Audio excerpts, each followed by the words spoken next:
সন্ধেবেলা সবারই কিছু চটপটা খেতে ইচ্ছা করে। চলুন না একটা নতুন ধরনের রান্না আমরা শুরু করি। কি হবে? রান্নাটা হলো কটরি চাট। কটরি চাট বানাতে কি লাগবে দেখে নিন। প্রথমেই লাগবে ময়দা 100 গ্রাম, তেল 1 চামচ, নুন অল্প, জোয়ান 1/2 চামচ, চাটের জন্য পেঁয়াজ টুকরো করে একটা, টমেটো টুকরো একটা, সেদ্ধ আলু 2টো, ঝাল মিষ্টি চাটনি পরিমাণ মতো, চাট মশলা পরিমাণ মতো, ধনেপাতা কুচি 1/2 কাপ, ঝুরি ভাজা পরিমাণ মতো। প্রথমেই কি করবেন? প্রথমে ময়দায় নুন ও তেল দিয়ে মেখে নিন। 10 মিনিট মতো ঢেকে রাখুন।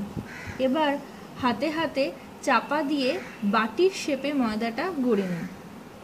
কড়াইতে তেল দিন। তেল গরম হলে ওই ময়দার বাটি ডুবো তেলে ভাজুন। সোনালি হয়ে গেলে পরে নামিয়ে নিন। এবার ওটাকে ঠান্ডা হতে দিন। আলু সেদ্ধ করে রাখবেন। সেই আলু সেদ্ধর সঙ্গে পেঁয়াজ কুচি ভালো করে মেখে নিন।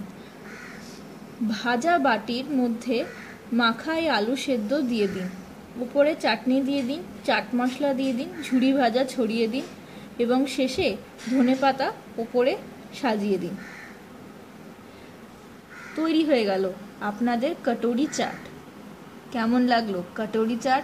নিশ্চয়ই জানাবেন আমাদের সঙ্গে জুড়ে থাকার জন্য ধন্যবাদ।